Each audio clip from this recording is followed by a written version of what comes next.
സങ്കല്പം.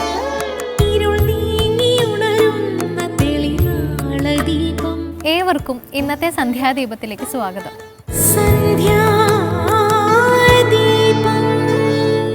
നമസ്കാരം. പഴയ കാലത്തെ ആചാരങ്ങളിൽ പലതും വിവിധങ്ങളായ ഉദ്ദേശത്തെ മുൻനിർത്തി ഉണ്ടാക്കിയതാണ്. ചിലതിനു പിന്നിൽ ശാസ്ത്രീയമായ ഘടകങ്ങളുണ്ട്. മറ്റു ചിലത് ആ കാലഘട്ടത്തിലെ സാമൂഹിക വ്യവസ്ഥയ്ക്ക് ഗുണകരമായ മാറ്റങ്ങൾ ഉണ്ടാക്കാൻ വേണ്ടിയുള്ളതാണ്. അത്തരം ഘടകങ്ങൾ കാലത്തിനനുസരിച്ച് മാറാനുള്ളവയാണ്.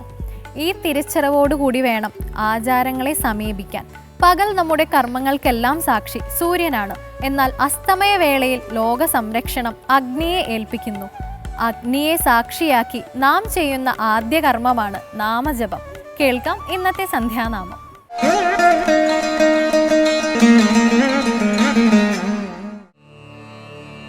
ലോകവീരം മഹാപൂജ്യം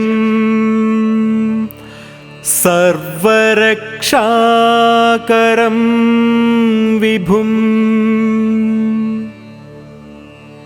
പാർവതീഹൃദയാനന്ദം ശാസ്താരം പ്രണമാമ്യഹം.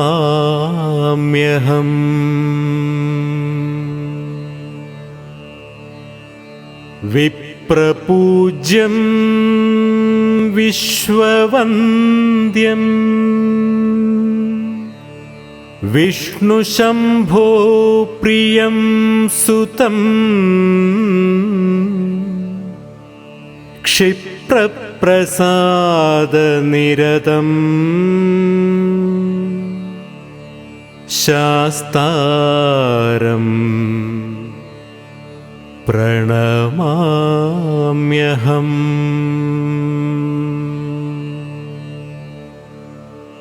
മത്തമാതംഗഗമനം കാരുണ്യാമൃതപൂരിതം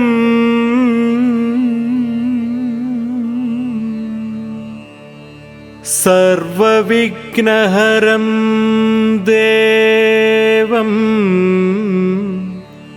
ശാസ്താരം പ്രണമാമ്യഹം.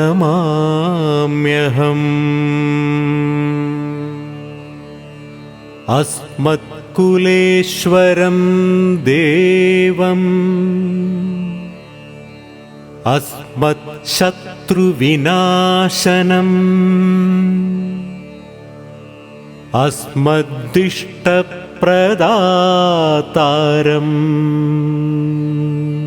ശാസ്താരം പ്രണമാമ്യഹം. പാണ്ഡേശ വംശതിലകം കേരളേ കേളി വിഗ്രഹം ആർത്തത്രാണവരം ദേവം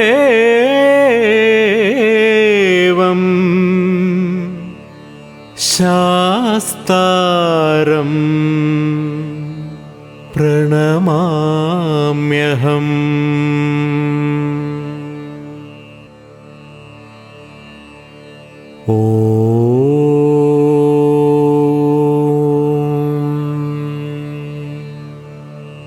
ഭൂതനാഥ സദാനന്ദ സർവഭൂതദയാപര രക്ഷ രക്ഷ മഹാബാഹോ ശാസ്ത്രൈ തുഭ്യം നമോ നമഃ. ശബരിമല ശാസ്താവ്, ശബരിമല അയ്യപ്പൻ എന്നിങ്ങനെ വൈവിധ്യമാർന്ന മൂർത്തി സങ്കല്പങ്ങൾ ശബരിമലയിലെ പ്രതിഷ്ഠയിൽ ആരോപിച്ചു കാണുന്നു. ചാത്തനെന്നും ബുദ്ധനെന്നും അഭിപ്രായപ്പെടുന്നവരുമുണ്ട്. എന്താണ് യഥാർത്ഥ സങ്കല്പം എന്നറിയാൻ ഇന്നത്തെ കഥയമമ കാണാം. എല്ലാ സജ്ജനങ്ങൾക്കും കഥയമമയുടെ പുതിയ അധ്യായത്തിലേക്ക് ഹാർദവമായ സ്വാഗതം. ലോകത്തിനു മുഴുവൻ മുൻപിൽ ഭാർഗവ ക്ഷേത്രമായിട്ടുള്ള ഈ കേരള ഭൂമിക്ക് അഭിമാനത്തോടു കൂടി വയ്ക്കാവുന്ന നിരവധിയായിട്ടുള്ള ആരാധനാലയങ്ങളുണ്ടെങ്കിലും അതിലേറ്റവും മുൻപന്തിയിൽ നിൽക്കുന്ന ആരാധനാലയങ്ങളിൽ ഒന്നാണ് സാക്ഷാൽ ശ്രീ ധർമ്മശാസ്താവിൻ്റെ ഏറ്റവും പ്രശസ്തമായിട്ടുള്ള സങ്കേതം സാക്ഷാൽ ശബരിമല. ഭഗവാൻ ആ യോഗശാസ്താവായിട്ട് കുടികൊള്ളുന്ന സ്ഥലമാണ് ശബരിമല. ആ ശബരിമലയെക്കുറിച്ചും അവിടെ ഇരിക്കുന്ന ധർമ്മശാസ്താവിനെക്കുറിച്ചും അല്പസമയം ഭഗവാന്റെ കൃപ കൊണ്ട് നമുക്കൊന്ന് ചിന്തിക്കാം.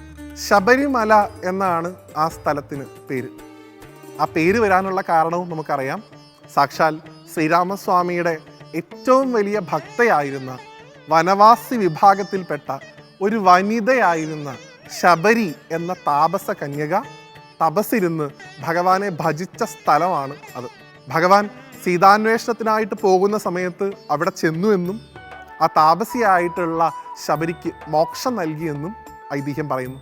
അതുകൊണ്ട് തന്നെ രാമോ വിഗ്രഹവാൻ ധർമ്മ എന്ന പേരിൽ ഘോഷിക്കുന്ന ആ രാമൻ്റെ കാൽപാദങ്ങൾ പതിഞ്ഞ, ആ രാമൻ്റെ ഏറ്റവും വലിയ ഭക്തയായിട്ടുള്ള ശബരിയുടെ കാൽപാദങ്ങൾ പതിഞ്ഞ ഒരു ദിവ്യദേശമാണ് സാക്ഷാൽ ധർമ്മത്തിൻ്റെ തന്നെ മറ്റൊരു സ്വരൂപമായിട്ടുള്ള ധർമ്മശാസ്താവ് വസിക്കാനായിട്ട് തിരഞ്ഞെടുത്തത് എന്നുള്ളത് ഭഗവാന്റെ ഇച്ഛ മാത്രമാണ്. ധർമ്മസ്വരൂപനായിട്ടുള്ള രാമൻ ഒരു ഭാഗത്ത്, ധർമ്മം ശാസിച്ച് പഠിപ്പിക്കുന്ന ധർമ്മശാസ്താവ് മറ്റൊരു ഭാഗത്ത്, രണ്ടും ആ ബ്രഹ്മത്തിൻ്റെ രണ്ട് രൂപങ്ങൾ തന്നെ. അങ്ങനെയുള്ള ആ ഭഗവാൻ തൻ്റെ വാസസ്ഥലമായിട്ട് ശബരിമലയെ തിരഞ്ഞെടുത്തു. അവിടെ 18 പടികൾ കെട്ടി ഒരാലയുണ്ടാക്കി ഭഗവാൻ യോഗഭാവത്തിൽ നൈഷ്ഠിക ബ്രഹ്മചാരിയായിട്ടാണ് ശബരിമലയിൽ കുടികൊള്ളുന്നത്. ഭഗവാൻ ഇരിക്കുന്ന യോഗപട്ട ആസനം, ഒപ്പം തന്നെ ഭഗവാന്റെ കയ്യിലുള്ള ചിന്മുദ്ര, ഭഗവാന്റെ ഊർധ്വ ദൃഷ്ടി, ഇതെല്ലാം തന്നെ താപസ രൂപത്തിലുള്ള യോഗശാസ്താവാണ് ശബരിമലയിലുള്ളത് എന്നുള്ള വിശ്വാസം ബലപ്പെടുത്തുന്നു. ഭഗവാന്റെ ആ ക്ഷേത്രം സാക്ഷാൽ മണികണ്ഠസ്വാമിയുടെ അവതാരത്തിന് മുമ്പും അവിടെ ഉണ്ട് എന്നുള്ളൊരു വ്യാഖ്യാനമുണ്ട്. ഉദയനൻ എന്നു പേരായിട്ടുള്ള ഒരു കാട്ടുകൊള്ളക്കാരൻ അവിടെ താമസിച്ചിരുന്നു. അദ്ദേഹം ധർമ്മത്തിന് വിരുദ്ധമായിട്ടുള്ള പ്രവർത്തനങ്ങൾ മാത്രമാണ് എല്ലാ കാലത്തും നടത്തിയിട്ടുണ്ടായിരുന്നത്. ഭഗവാന്റെ ഒരു പുണ്യ സങ്കേതം അവിടെയുള്ളത് അദ്ദേഹത്തിൻ്റെ പ്രവർത്തനങ്ങൾക്ക് ഒരു തടസ്സമാണ് എന്ന് കണ്ട ഉദയനൻ തൻ്റെ കാട്ടുകൊള്ളക്കാരുടെ സൈന്യം ഉപയോഗിച്ചുകൊണ്ട് ആ കാലത്ത് നിലനിന്നിരുന്ന ശബരിമലയെ ആക്രമിക്കുകയും ക്ഷേത്രത്തിന് വലിയ കേടുപാടുകൾ ഉണ്ടാക്കുകയും ചെയ്തു. ഈ ഉദയനനെ നിഗ്രഹിക്കാൻ കൂടി വേണ്ടിയാണ്, ഒപ്പം ആ തകർക്കപ്പെട്ട ശബരിമലയെ പുനരുദ്ധരീകരിക്കാൻ കൂടി വേണ്ടിയാണ് ഭഗവാൻ മണികണ്ഠനായിട്ട് ആ ധർമ്മശാസ്താവിൻ്റെ അവതാരം ഈ ഭൂമിയിൽ ഉണ്ടായത് എന്നും വളരെ ബലപ്പെട്ട ഒരു ഐതിഹ്യം നിലവിലുണ്ട്. അതുകൊണ്ട് തന്നെ പന്തള രാജകുമാരനായിട്ടുള്ള ആ ഭഗവാൻ തൻ്റെ അവതാര ഉദ്ദേശം പൂർത്തിയാക്കിയതിന് ശേഷം ആ ധർമ്മശാസ്താവിലേക്ക് ലയിക്കാനായിട്ട് പോയത് ഭഗവാന്റെ ആ ഒരു അവതാര ഉദ്ദേശം കൂടി, ഏത് ശബരിമലയെ പുനരുദ്ധരീകരിക്കുക എന്നുള്ള ആ ഉദ്ദേശം കൂടി പൂർത്തീകരിക്കാൻ വേണ്ടിയാണെന്ന് കൂടി ഈ ഒരു സമയത്ത് നമ്മൾ മനസ്സിലാക്കേണ്ടതായിട്ടുണ്ട്. അവിടെ ചെന്ന ഭഗവാൻ ആ ശാസ്താവിൽ വിലയം പ്രാപിക്കുകയും ചെയ്യുന്നു. അതോടുകൂടി ആ മണികണ്ഠൻ്റെ സ്വഭാവം കൂടി, ആ നൈഷ്ഠിക ബ്രഹ്മചാര്യത്തിൻ്റെ ഒരു സ്വഭാവം കൂടി ആ ശാസ്താവിൽ വന്നു ചേരുകയാണ് ചെയ്യുന്നത്. ശബരിമലയിൽ ഇരിക്കുന്ന ശാസ്താവിനെ കുറിച്ച് പറയുന്ന സമയത്ത് ആത്യന്തികമായിട്ട് നമ്മൾ മനസ്സിലാക്കേണ്ടത് ഭഗവാന്റെ യോഗഭാവമാണ് അവിടെയുള്ളത്. അതുകൊണ്ടാണ് ആ ക്ഷേത്രം പല സമയത്തും അടഞ്ഞു കിടക്കുന്നത്. പല സമയത്തും ആ ക്ഷേത്രത്തിൽ ഒരു പൂജ ഇല്ലാതിരിക്കുന്നതിൻ്റെ ഒക്കെ കാരണം ആത്യന്തികമായിട്ട് അവിടെ നടന്നുകൊണ്ടിരിക്കുന്നത് ഭഗവാന്റെ തപസ്സാണ്. എന്തിനു വേണ്ടിയിട്ടാണ് ഈ ഭഗവാൻ തപസ് ചെയ്യുന്നത്? ഈ ആത്മവിചാരത്തിൻ്റെ കാരണം എന്താണ്? ഭഗവാൻ ഈ തപസ് ചെയ്ത് എന്ത് സിദ്ധിയാണ് ഉണ്ടാക്കിയെടുക്കുന്നതെന്നൊക്കെ വരുന്ന അധ്യായങ്ങളിൽ നമ്മൾ പരിചയപ്പെടുന്നുണ്ട്. അതുകൊണ്ട് അതപ്പോൾ പരിശോധിക്കാം. ഈ സമയത്ത് ആ യോഗഭാവത്തിലിരിക്കുന്ന ഭഗവാനെ എല്ലാവരും തങ്ങളുടെ മനസ്സാകുന്ന ശ്രീകോവിലിൽ കാണാൻ ശ്രമിക്കുക. ആ യോഗഭാവത്തിലുള്ള ശാസ്താവ് നമ്മുടെ ഉള്ളിലുള്ള കുണ്ഡലിനി ശക്തിയെ ഉയർത്തി സാക്ഷാത്കാരത്തിൻ്റെ ഏറ്റവും വലിയ പടികളിലേക്ക് കൂട്ടിക്കൊണ്ടുപോണേ എന്ന് ഭഗവാനോട് പ്രാർത്ഥിക്കുക. വാജിയാണ് ഭഗവാന്റെ വാഹനം, കുതിരയാണ് ശാസ്താവിൻ്റെ വാഹനം. അയ്യപ്പൻ്റെ വാഹനമായിട്ട് നമ്മൾ പുലിയെക്കുറിച്ചും പറയാറുണ്ട്. ഈ രണ്ടും ഭഗവാനാകുന്ന ആ ഭഗവാന്റെ ധർമ്മസ്വരൂപം നമ്മുടെ മനസ്സിൽ കുടിയിരിക്കുമ്പോഴാണ് അതിന് ശരവേഗത്തിൽ സഞ്ചരിക്കാൻ സാധിക്കുന്നത്. ആ യോഗഭാവത്തിലുള്ള ആ ശാസ്താവിനെ, വാജിവാഹനായിട്ടുള്ള ശാസ്താവിനെ, ശബരിമലയുടെ ശ്രീകോവിലിരിക്കുന്ന ശാസ്താവിനെ സാഷ്ടാംഗം പ്രണമിച്ചുകൊണ്ട് ഭഗവാന്റെ മറ്റൊരു കഥയുമായി അടുത്ത അധ്യായത്തിൽ വീണ്ടും കാണുന്നവരെ എല്ലാവരെയും അയ്യപ്പസ്വാമി അനുഗ്രഹിക്കട്ടെ എന്ന് പ്രാർത്ഥിച്ചുകൊണ്ട് അവസാനിപ്പിക്കുന്നു. എല്ലാവർക്കും നന്ദി, നമസ്കാരം. ക്ഷേത്ര നിർമ്മിതി, പ്രതിഷ്ഠ, ആരാധന, മറ്റു ചടങ്ങുകൾ, ഉത്സവങ്ങൾ എന്നിങ്ങനെയുള്ള മേഖലകളിൽ നിരവധി സങ്കല്പങ്ങളും കണക്കുകളും ഒളിഞ്ഞിരിപ്പുണ്ട്. പറഞ്ഞു തീർക്കാനാകാത്ത വിധം സങ്കീർണമാണ് ക്ഷേത്രസങ്കല്പം. അതുകൊണ്ട് തന്നെയാണ് ക്ഷേത്രങ്ങൾ ഊർജ സ്രോതസ്സുകളായി നിലനിൽക്കുന്നത്. കാണാം ഇന്നത്തെ ദീപാരാധന കാഴ്ചകൾ.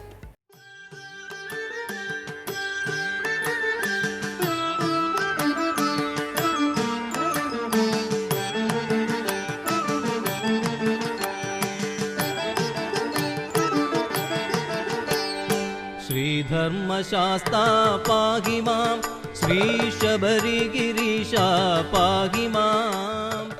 മൂവാറ്റുപുഴ നഗരത്തിന്റെ ഹൃദയഭാഗത്ത് തൊടുപുഴയാറിന്റെ തീരത്തായി ആശ്രമം കുന്നിന്റെ താഴ്വരയിൽ നിലകൊള്ളുന്ന അതിപുരാതനമായ ശാസ്താക്ഷേത്രമാണ് കിഴക്കേക്കര ശ്രീ ധർമ്മശാസ്താക്ഷേത്രം.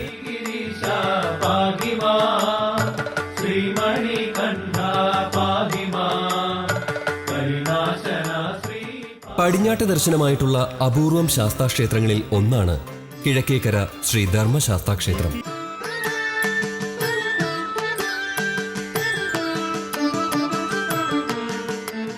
ബ്രാഹ്മണ ആധിപത്യമുണ്ടായിരുന്ന പുരാതന കാലത്ത് ശൈവ വൈഷ്ണവ ശാക്തേയങ്ങളായ മൂർത്തികളെ ആരാധിക്കുകയും പിന്നീട് ശത്രുഭയത്താൽ ഇവിടം വിട്ടു പോവുകയും ചെയ്ത ഒരു ജനസമൂഹത്തെക്കുറിച്ച് ഇവർ പറയുന്നുണ്ട്. ബ്രാഹ്മണരുടെ പലായനത്തിന് ശേഷം ആദിവാസി ജനങ്ങൾ ഇവിടെ അവരുടെ മൂർത്തികളെ കുടിയിരുത്തി ആരാധിച്ചു പോന്നിരുന്നു. ശാപതാപാദികളാൽ അവർക്കും നാശം സംഭവിക്കുകയുണ്ടായത്രേ. പല അധിനിവേശങ്ങൾക്ക് ശേഷം രാജകീയ ബന്ധത്തോടുകൂടി ഇന്നുള്ള മംഗലത്ത് കുടുംബത്തിലെ പൂർവികരിൽ ക്ഷേത്രത്തിന്റെ ആധിപത്യം എത്തിച്ചേർന്നു. ഈ കുടുംബത്തിൽ ധർമ്മദൈവാരാധന നിലനിന്നിരുന്നു അത്രേ. ഇപ്പോഴുള്ള ഈ കുടുംബത്തിലെ മുതിർന്ന കാരണവരുടെ 4 തലമുറയ്ക്ക് മുമ്പ് ജീവിച്ചിരുന്ന ഒരു കാരണവർ ശാസ്താഭക്തനും ശബരിമല ദർശനം മുടക്കാതെ നടത്തിയിരുന്നതുമായ ആളായിരുന്നു. അങ്ങനെ താൻ ഉപാസിച്ചിരുന്ന ദേവതയുടെ തെക്ക് ഭാഗത്തായി പടിഞ്ഞാട്ട് ദർശനമായി ശ്രീ ധർമ്മശാസ്താവിന്റെ ശിലാവിഗ്രഹം പ്രതിഷ്ഠിച്ച് അദ്ദേഹം ആരാധിച്ചു പോന്നു. കാലം കുറെ കഴിഞ്ഞതിനു ശേഷം ഏകദേശം 100 വർഷങ്ങൾക്ക് മുൻപ് മംഗലത്ത് കുടുംബത്തിൽ ബന്ധുവായിട്ടെത്തിയ ഒരു ഭക്തനാണ് ഇതിനു മുമ്പുണ്ടായിരുന്ന ക്ഷേത്രം പണി കഴിപ്പിച്ചത്. പൂർവ്വകഥയെ അനുസ്മരിപ്പിക്കുന്ന വിധം ശബരിമല സ്വാമി ഭക്തനായിരുന്ന അദ്ദേഹമാണ് ശബരിമല ധർമ്മശാസ്ത പ്രതിഷ്ഠയുടേതുപോലെയുള്ള ഇന്ന് കാണുന്ന വിഗ്രഹം നിർമ്മിച്ച് പ്രതിഷ്ഠ നടത്തിയതെന്നും വിശ്വസിക്കുന്നു. കാലക്രമത്തിൽ പ്രസ്തുത കുടുംബത്തിന് ഒറ്റയ്ക്ക് ക്ഷേത്രം നടത്തിക്കൊണ്ടു പോകുന്നതിന് പലവിധ ബുദ്ധിമുട്ടുകൾ അനുഭവപ്പെട്ടതിന്റെ അടിസ്ഥാനത്തിൽ 1997 കരക്കാരുടെ ട്രസ്റ്റിന് ക്ഷേത്രഭരണം കൈമാറുകയും ചെയ്തു അത്രേ. കരിമല മുകളിൽ കയറിയ ഭഗവാൻ കാത്തുകൊള്ളേണ. മരത്തുശ്ശേരി മന, തെങ്കോടത്ത് മന എന്നീ ഭൂപ്രഭുക്കളായിരുന്ന ബ്രാഹ്മണരുടെ 950 ഏക്കർ ഭൂവിഭാഗത്തിൽ ഈ ക്ഷേത്രം കൂടി ഉൾപ്പെട്ടിരുന്നതായി അനുമാനിക്കാവുന്നതാണ്. 3 ആറുകളുടെ സംഗമസ്ഥലിയായിരുന്ന ഇവിടം മൂവാറ്റുപുഴ എന്ന പേരിൽ അറിയപ്പെടാൻ തുടങ്ങി. തൊടുപുഴയാറ്, കോതമംഗലം ആറെന്ന കോതയാറ്, കാളിയാർ എന്നീ 3 പുണ്യനദികളുടെ സംഗമ സ്ഥാനത്തിന് ത്രിവേണി സംഗമം എന്ന സങ്കല്പമായി ഇവർ കരുതി പോരുന്നു. ഈ സങ്കല്പത്തിന് പൗരാണിക കൽപ്പനകളുണ്ട്. ത്രിവേണി സംഗമസ്ഥാനത്ത് നിന്നും ഏകദേശം 300 മീറ്റർ മുകളിലാണ് കിഴക്കേക്കര ശ്രീ ധർമ്മശാസ്താ ക്ഷേത്രം നിലകൊള്ളുന്നത്. മൂവാറ്റുപുഴയിൽ നിന്നും 3 കിലോമീറ്റർ തെക്ക് കിഴക്ക് മാറിയാണ് കിഴക്കേക്കര ശ്രീ ധർമ്മശാസ്താ ക്ഷേത്രത്തിന്റെ സ്ഥാനം.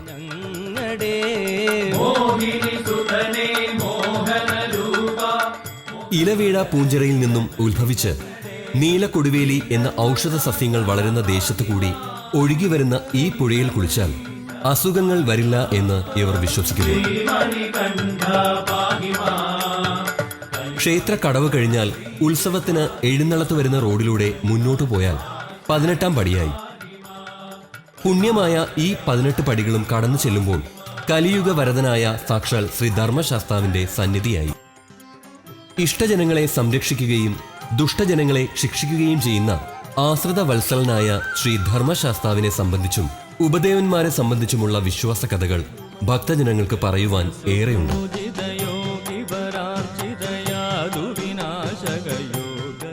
കിഴക്കേക്കര ശ്രീ ധർമ്മശാസ്ത്ര ക്ഷേത്ര സന്നിധിയിലെ വളരെ വിശേഷപ്പെട്ട ഉപദേവ ക്ഷേത്രമാണ് നവഗ്രഹങ്ങളുടേത്. ക്ഷേത്രത്തിനു മുൻപിൽ വടക്കുമാറിയാണ് നവഗ്രഹ പ്രതിഷ്ഠയുള്ളത്. പ്രശ്നവിധി അനുസരിച്ച് പ്രധാന പ്രതിഷ്ഠയായ ശാസ്താവിന്റെ ഹിതപ്രകാരമാണ് നവഗ്രഹ ക്ഷേത്രം പണികഴിപ്പിച്ചിട്ടുള്ളത്. വൃത്താകൃതിയിൽ നിർമ്മിക്കപ്പെട്ടിട്ടുള്ള വളരെ അപൂർവം നവഗ്രഹ ക്ഷേത്രങ്ങളിൽ ഒന്നാണിത്. ജയ ജയ ഹേ ശബരിഗിരി മന്ദിര സുന്ദര ഗ്രഹദോഷ നിവൃത്തിക്കായി ധാരാളം ഭക്തജനങ്ങൾ വഴിപാടുകൾ അർപ്പിക്കാനായി ഈ ക്ഷേത്ര സന്നിധിയിൽ എത്തിച്ചേരാറുണ്ട്.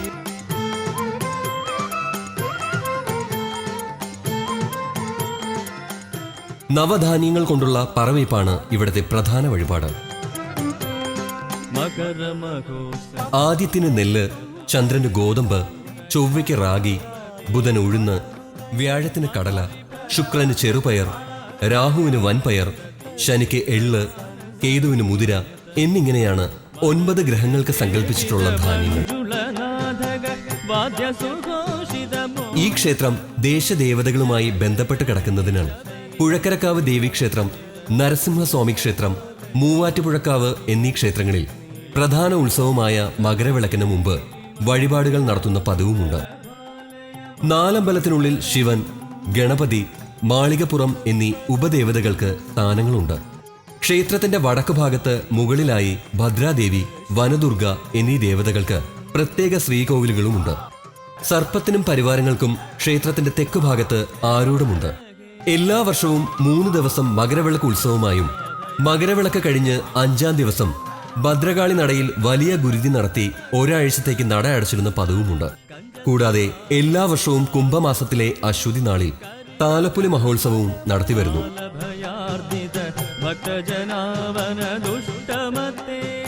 ദേശക്ഷേത്രങ്ങൾ ഭക്തിസാന്ദ്രമാകുന്നത് വിശ്വാസികളായ നാട്ടുകാരുടെ ഇടപെടലുകളിലൂടെയാണ്. വടക്കൻ തിരുവിതാംകൂറിലെ മിക്ക ദേശക്ഷേത്രങ്ങളിലും ഭക്തിയുടെ ഈ ചൈതന്യം ഏറി വരുന്നതായി നമുക്ക് അനുഭവപ്പെടും. വിശ്വാസികളുടെ ജീവിതത്തിൽ ഏതെങ്കിലും ഒരു അനുഭവം ഈ ക്ഷേത്രവുമായി ബന്ധപ്പെട്ടുണ്ടാകും. ആ വിശ്വാസം അവരെ ഭൗതികമായി നിലനിർത്തുകയും തലമുറകളിലേക്ക് കൈമാറുകയും ചെയ്യുന്നു.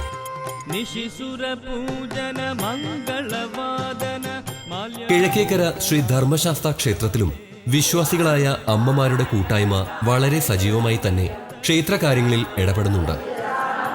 അവർ ഗുരുവിൽ നിന്നും നാരായണീയം പഠിച്ച ശേഷം ഗുരുവായൂരിൽ പോയി ഭഗവാന് സമർപ്പിച്ചു. ഇപ്പോൾ എല്ലാ മലയാള മാസം 1-ാം തീയതികളിലും ക്ഷേത്രത്തിൽ വച്ച് മാതൃസമിതിയുടെ നേതൃത്വത്തിൽ നാരായണീയ പാരായണം നടത്തുന്ന പതിവുമുണ്ട്.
അമ്മമാരെ പോലെ തന്നെ അച്ഛന്മാരുടെ കൂട്ടായ്മയും ഇവിടെ ഭക്തിയുടെ കാര്യത്തിൽ ഒട്ടും പുറകിലോട്ടല്ല. ശേഷിക്കുന്ന ജീവിതം കിഴക്കേക്കര ധർമ്മശാസ്താവിന് സമർപ്പിച്ചുകൊണ്ടുള്ള ഇവരുടെ പ്രാർത്ഥനയിലൂടെ ഭഗവത് ചൈതന്യം നാൾക്ക് നാൾ ഏറി വരുന്നതായി ഇവിടെ വരുന്ന ഓരോ ഭക്തനും അനുഭവപ്പെടും.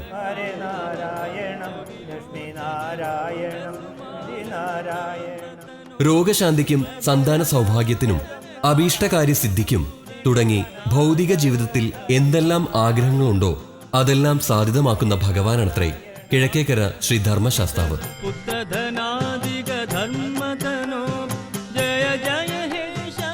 ഭാരതീയ തത്വദർശനത്തിന് 18-ന് ഒരു പ്രത്യേക പ്രാധാന്യം നൽകിയിട്ടുണ്ട്. 18-ാം പടിയെ സത്യമായ പൊന്നും 18-ാം പടി എന്നാണ് വിശേഷിപ്പിച്ചിട്ടുള്ളത്. സ്വാമി അയ്യപ്പന്റെ വിഗ്രഹത്തോളം തന്നെ പ്രാധാന്യമുള്ളതാണ് 18 പടികളും. ശരിയായ രീതിയിൽ വ്രതമെടുത്ത് ഇരുമുടിക്കെട്ടും അഭിഷേകത്തിനുള്ള നെയ്മുദ്രയുമായി വരുന്നവർ മാത്രമേ സ്വാമിയുടെ പൊന്ന് 18-ാം പടി കയറുവാൻ പാടുള്ളൂ എന്നാണ് വിശ്വാസം. കിഴക്കേക്കര ശ്രീ ധർമ്മശാസ്ത്ര ക്ഷേത്രത്തിലെ ഈ 18 പടികളും ആത്മീയമായ നിരവധി തത്വദർശനങ്ങൾ ഉൾക്കൊള്ളുന്നതാണ്. ഈ 18 പടികളും താണ്ടിയെത്തുന്ന ഭക്തന് ജീവിതത്തിലെ ഓരോ ഘട്ടങ്ങളും കടന്നെത്തി ഭഗവത് ദർശനം ഇവിടെയും സാധ്യമാകുന്നു. ജയ ജയ ഹേ ശബരിഗിരി മന്ദിര സുന്ദര പാലയമാ. ഭഗവാന്റെ തിരുനാളായ ഉത്രം നക്ഷത്രത്തിൽ 10 വർഷമായി ഭക്തരുടെ വക വഴിപാടായി അന്നദാനം നടത്തിവരുന്ന പതിവുമുണ്ട്. എല്ലാ വർഷവും ദുർഗാഷ്ടമി, മഹാനവമി, വിജയദശമി തുടങ്ങിയ 3 ദിവസം പ്രത്യേക പൂജകൾ നടത്താറുണ്ട്. ക്ഷേത്രോത്സവം ജനുവരി 14 തുടങ്ങി 3 ദിവസമാണ് നടത്തപ്പെടുന്നത്. മകരവിളക്കിന്റെ അന്ന് രാത്രി 12 മണിക്ക് പടയണിയോടെ ഉത്സവം സമാപിക്കുന്നു. കുംഭമാസത്തിലെ പുണർദം നക്ഷത്രം പ്രതിഷ്ഠാ ദിനമായി ആചരിച്ചു പോരുന്നു. അന്നേ ദിവസം തന്ത്രിയുടെ നേതൃത്വത്തിൽ കലശവും പ്രത്യേക പൂജകളും നടത്തുന്നു. കുംഭമാസത്തിലെ പൂരം നക്ഷത്രം സർപ്പപ്രതിഷ്ഠാ ദിനമായി ആചരിച്ചു വരുന്നു. അന്നേ ദിവസം തന്ത്രിയുടെ നേതൃത്വത്തിൽ കലശവും പ്രത്യേക പൂജകളും നടത്തപ്പെടുന്നു. കൂടാതെ കുംഭമാസത്തിലെ അശ്വതി നാളിൽ ദേവിയുടെ നടയിൽ താലപ്പൊലി നടത്തുന്ന പതിവുമുണ്ട്. ആ ദിവസം വൈകിട്ട് വാദ്യാഘോഷങ്ങളോടെ താലമേന്തിയ ഭക്തകൾ ക്ഷേത്രത്തിലെത്തുകയും തുടർന്ന് പ്രത്യേക പൂജകൾ കഴിക്കുകയും ചെയ്യുന്നു. എല്ലാ വർഷവും മണ്ഡലകാലത്തോടനുബന്ധിച്ച് സപ്താഹയജ്ഞവും പതിവുണ്ട്.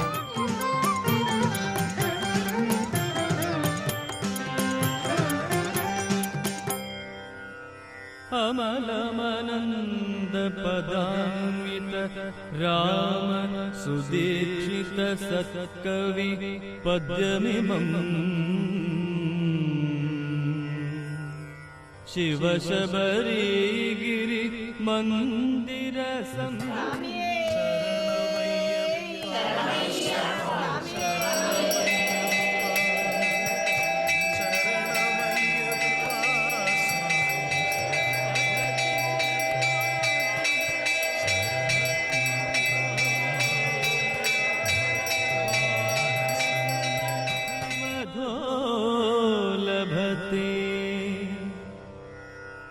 ജയ ജയ ഹേ ശബരിഗിരി മന്ദിര സുന്ദര പാലയ മാമനീശം.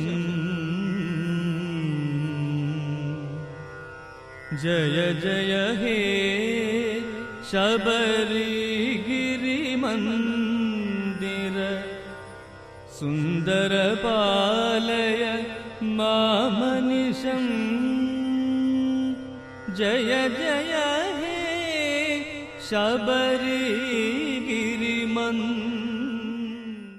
നമ്മുടെ സുഹൃത്ത് നമ്മുടെ ശത്രുവിനെ ശത്രുവായി കാണണമെന്ന് ശഠിക്കരുത്. അത് അയാളുടെ സ്വാതന്ത്ര്യത്തിലുള്ള കൈകടത്തലും നിങ്ങളുടെ സ്വാർത്ഥതയുമാണ്. അത്തരം വികാരങ്ങൾ സ്നേഹമല്ല. നിരുപാധികം സ്നേഹിക്കുക. ഒരിക്കലും അതിൻ്റെ പേരിൽ നിങ്ങൾക്ക് ദുഃഖിക്കേണ്ടി വരില്ല. ഇന്നത്തെ സന്ധ്യാദീപം ഇവിടെ അവസാനിക്കുന്നു. ഏവർക്കും നന്ദി.